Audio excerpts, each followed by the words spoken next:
And then Percy showed them something even more than ever gold. This is a story called Bad Look Out, and by me, Christopher James Rush. Renaeus and Scarlett were talking quietly to Caldy next morning when Duncan stormed up, followed by Sir Handel. "Hello," chuckled Renaeus. "There we go. I nearly came off," said Duncan. "Those coaches pushed me." Finn can tell us as they didn't. He said I kept a bad lookout. If it happens again, I'll leave it at the back of the shed. Why does he always pick on me? It's not fair. I'll wait till I give him a piece of my mind. Scarlett said nothing. He just winked at Scarlett. "As you were saying, Caldy," said Renaeus, "you had 2 coaches on your trial trip. Do you ever take more?" "No, our line is so steep that we're only allowed 1. We each have our own coaches. Mine's called Catherine." "What are they like?" said Sir Handel. "They're only coaches." "Our coaches," answered Caldy, "are something more. You pull your coaches and you can see ahead, but we mountain engines can't see ahead when we're pushing our coaches up. But Catherine's so clever that I know once if anything's wrong, that must take a load off your mind," said Scarlett. Caldy smiled. "But not off my buffers. Climbing's hard work." We had a tiring time coming down. It was different. We just rode. Sir Handel sighed eventually and was thinking that it would look a bit good.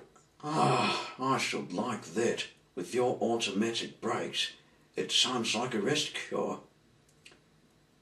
"That," replied Caldy, "was just the mistake poor Godred made." "Who," asked the little engines, "is Godred?"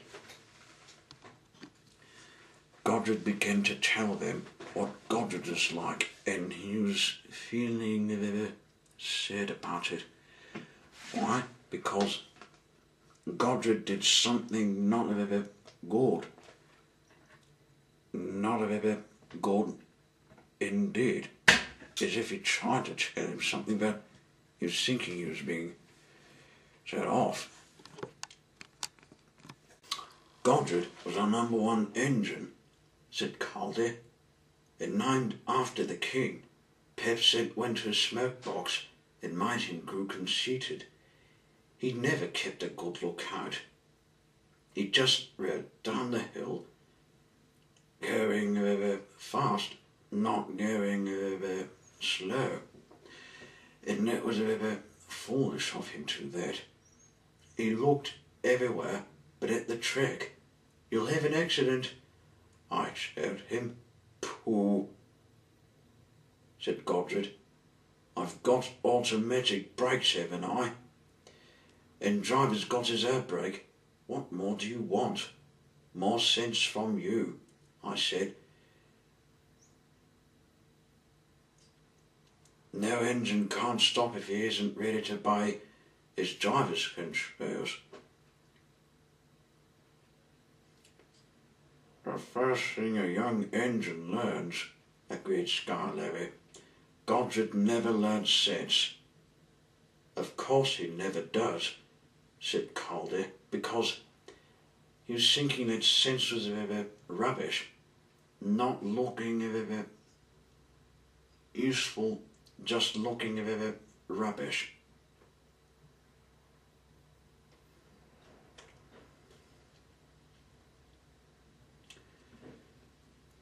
The driver and fireman and the small manager all spoke to him. They even took him to pieces to see if anything was wrong, but he still went on in the same old way.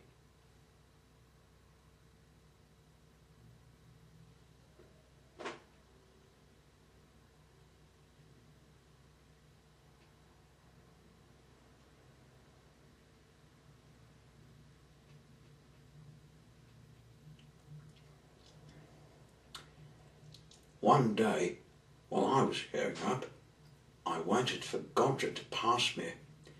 As I waited, it happened. One moment he was on the track, the next he fell off. As you heard over, after his driving fireman jumped clear.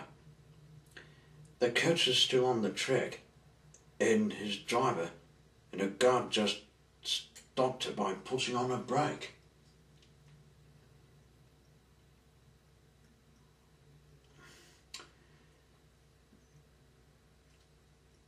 Poor Godred was now feeling a bit sorry for himself, and it was a bit late for him to be repaired.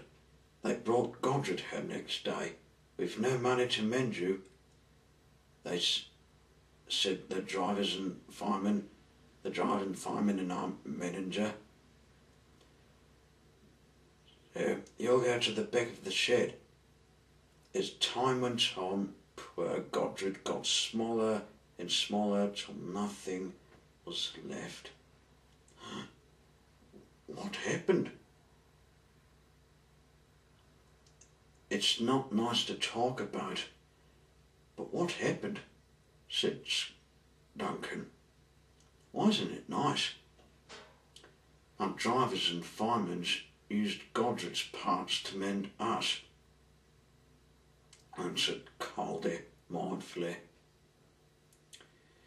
Sir Handel and Duncan remained respectfully silent, and still feeling a bit shocked of what Calder had said about what had happened to Godred.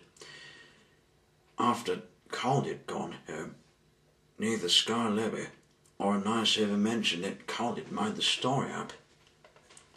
It was true. And that is the end of this week's story that I've shared this year. See you, baby, shortly. Bye-bye.